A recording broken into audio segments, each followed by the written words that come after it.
What's up LEGO fans, it's LEGO Man Cam, and today I'm going to be heading way back in time to continue the series of looking at every single year of LEGO Star Wars, but I'm going to be covering the first 3 years of the theme, being 1999, 2000 and 2001.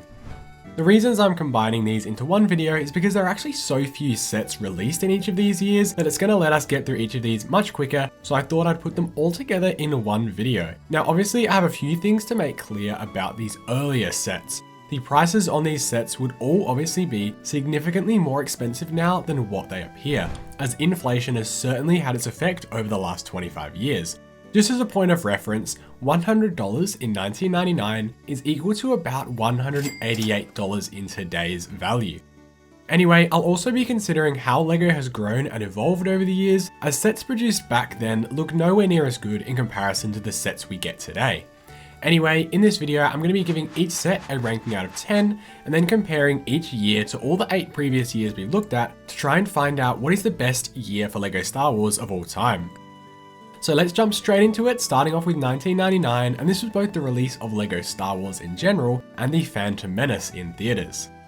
First was the Lightsaber Duel, a $6 set, yes $6, which included Qui-Gon and Darth Maul with Maul's speeder and a small outpost build. This is such a great little set, essentially being a minifigure pack. 2 awesome minifigures and a playable speeder. I don't think there was much though that you could actually do with the outpost, but overall I'm going to give this set a 9 out of 10 because for that price it's so good.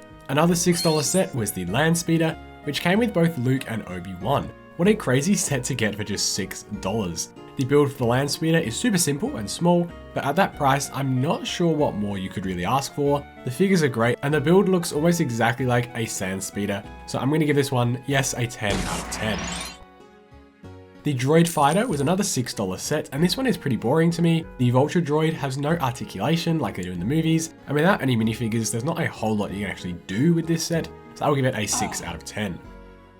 The Naboo Swamp was a $10 set, including Qui-Gon, Jar Jar and 2 battle droids, as well as 2 Staps, some Naboo foliage as well.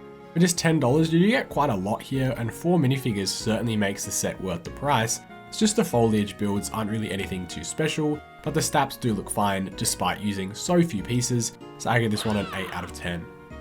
Another $10 set was titled Speeder Bikes, and this one came with 2 Endor Speeder Bikes with 2 Scout Troopers, as well as a small tree and Luke Skywalker in his Endor outfit. The Scout Troopers look pretty perfect here for the time. Although Luke doesn't look great, I think some more green on the outfit would have worked well. The Speeder Bikes look good enough, although they do need a stand to be able to sit on their own, so I give this one an 8 out of 10. There was a $20 Snow Speeder, which honestly looks quite good. You get a pilot and then a Rebel Hoth Trooper 2 with a small radar dish build.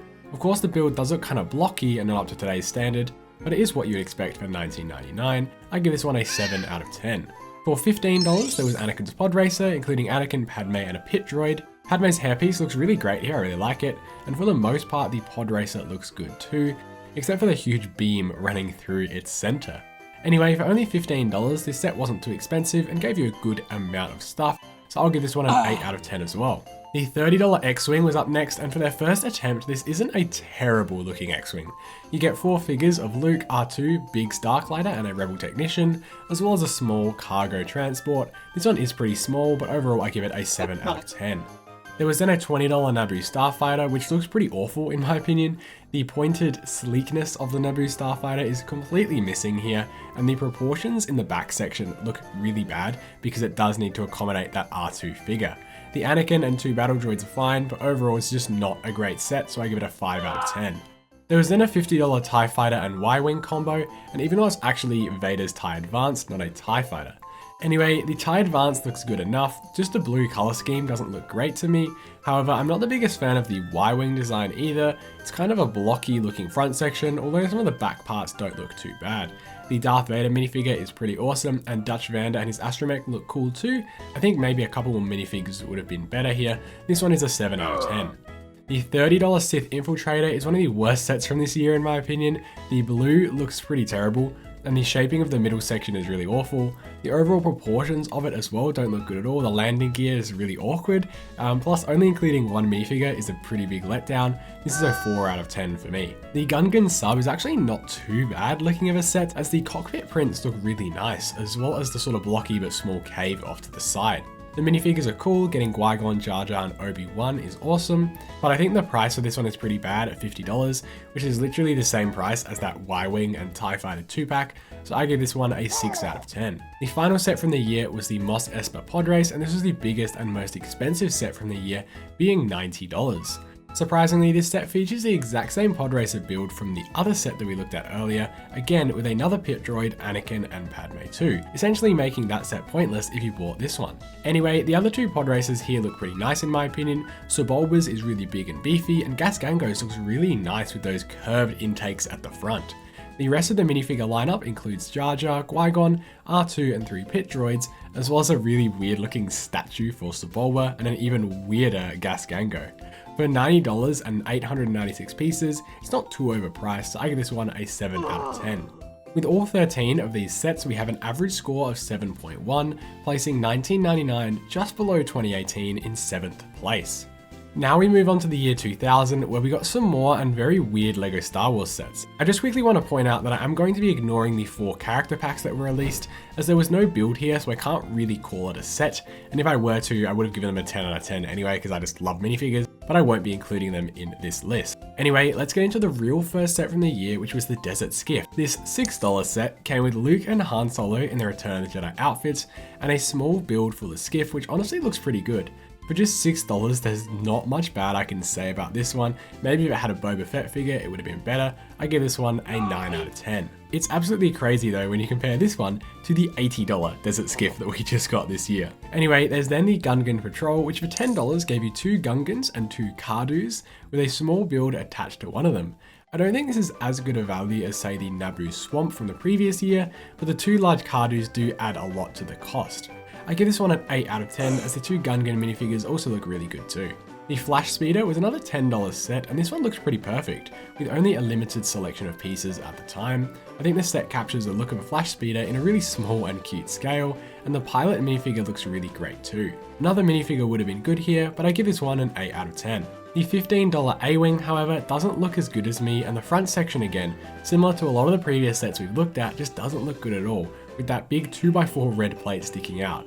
I think back in the day it was really hard for LEGO to get those pointed details across. The cockpit piece and the minifigures are decent, but it's just not that good looking of a set, even for 2000. So I give this one a 6 out of 10. The first ever Slave 1 was released this year, and despite looking like it's been made out of Minecraft grass blocks, I think it's not too bad for $20. The Han Solo and Carbonite piece is cool to get too, but it's just a very small ship compared to its in-universe counterpart. I give this one a 6 out of 10, as the price feels a little high on this one too at $20. The Trade Federation, AAT, actually looks really nice here, and I love the large printed pieces at the bottom of the semicircular design. It's not the best deal at $20, but even if this were to release, let's say 15 years ago, it almost still holds up to that standard. $20 would have maybe been a little bit high at the time, but also including 2 battle droids makes it better. I give this one an 8 out of 10. There was then the Pod Racing Bucket set, and this thing is pretty awful. You get a decent amount of LEGO for $25, considering you actually got the bucket to store the pieces into, but what's actually inside is pretty bad. The builds look so goofy, and other than the main archway, which is the starting point of the pod race, there's just nothing good here. This one is a 4 out of 10. There was then the first ever B-Wing for $30, and this one looks okay-ish. The 2 figures aren't anything crazy, and I could take or leave the small control center build, but the actual B-Wing itself doesn't look too terrible. It's just really small and kind of poorly scaled. It's not too bad though, I give it a 7 out of 10. There was then the first 2 UCS sets we ever got, the first being the UCS TIE Interceptor. With 700 pieces at the $100 price mark, the price on this thing is not very good. However, the build actually does look really good. It was definitely a really amazing set for its time, but it just doesn't hold up today when you compare it to the newer one we got just this year. This one's a 6 out of 10 for me since the price is just so bad. The other was the X-Wing, this one a $150 set for 1,300 pieces, so it's not as bad, but still a pretty bad price for a price to part ratio, especially for 2000. Similar to the TIE Interceptor, this was definitely a huge feat for its time, to make something this good looking from LEGO in the year 2000. As I've said in so many of these videos, UCS sets just aren't my cup of tea. I much prefer minifigure playsets, however this does look pretty good, so I'll give it an 8 out of 10. The MTT also released this year at $50, and this one, while being blocky, is actually pretty nice, and you do get 7 battle droids that can all be loaded into the MTT, and it is quite sizable, compared to a lot of the different ships and builds that we got from this time period. Overall, I give this one an 8 out of 10. There was then the iconic Millennium Falcon. For 660 pieces for $100, this thing was expensive. The minifigure selection was amazing though, featuring Luke, Han, Chewie, R2, C-3PO and Princess Leia for the first time. The actual build looks pretty clunky today though, especially that front middle section with the huge gapping section, and then the cockpit just sort of cuts off. Considering the time period, I still think this could have looked better and definitely been priced better, even though it did have quite a few large pieces. I give this one a 6 out of 10. There was then the 3 Technic droids, which are certainly not my favorite thing in the world, but I'll score them anyway. First was a $20 pit droid, which actually does look kind of good. The color scheme is just a bit random, as I don't really remember many green pit droids. I'll give this one a 6 out of 10, as $20 seems a little high. There was then the battle droid, which ultimately fails to get the head to look anything like that of a battle droid without any printed pieces. At least the color is consistent here, but the blaster as well looks more like a Western pistol than a Star Wars blaster. Anyway, for $30, this one is pretty pricey too, so I give it a 5 out of 10. The last set from the year is set 8002, the Destroyer droid, and this one actually lends itself quite well to the Technic system. The ability for it to curl up and then pop out is also very nice, and for the most part all the details are there. There's just some distracting red pieces around it which do subtract from the overall look. And while $50 isn't a terrible price, it is kind of high, so I give it an 8 out of 10. So with all these sets added up to a total score of 103, which divided by 15 sets give us an average of 6.9. Nice. This puts it in 8th place behind 1999. So we're now left with the year 2001, which only had 10 sets released. First was the $6 Droid Escape, featuring R2 and C-3PO, and the escape pod that they leave Tatooine in. This is such a great set for just $6, getting both the classic droids and the escape pod. While it is small, it's exactly what you need, so I give it a 9 out of 10. The Battle Droid Carrier is a set that's just been spoken about a lot this year, as it was remade as this year's gift with purchase. Comes with 7 battle droids and a decent build for the carrier, which actually looks pretty similar to what is seen in the movie. This is just a great set for only $10, so it's another 9 out of 10. The $10 ATST, however, just looks so bad. This thing is firstly super tiny, but it also just looks really awkward with its super boxy design. I'm not sure what else they could have done at the time with the limited number of pieces they had, however it's just not a good set, although it is only $10. This one's a 6 out of 10, as the Chewie figure does bump it up a little bit too. The $20 TIE Fighter is a cool enough set, and it was good to finally get a TIE Pilot minifigure, but the stability on this thing is just terrible. I feel like there would have been enough strong structural pieces at the time in LEGO's inventory to make it a lot better, so this is just not a great first TIE Fighter. The blue color scheme again just really dates this model, so $20 is also kind of high as well when you consider the time and piece count. I gave this one a 5 out of 10. The $35 Imperial Shuttle is up next, and this one was special as it was the first set to ever include Emperor Palpatine as well as his royal guards. The ship itself looks quite good for the time, and $35 was kind of high. However, the ship is quite sizable, and it isn't quite as downscaled or small as a lot of the other sets from this era. This one is a 7 out of 10. Watto's Junkyard is a really bizarre set. It seems like LEGO just couldn't get enough of pod racers around this time.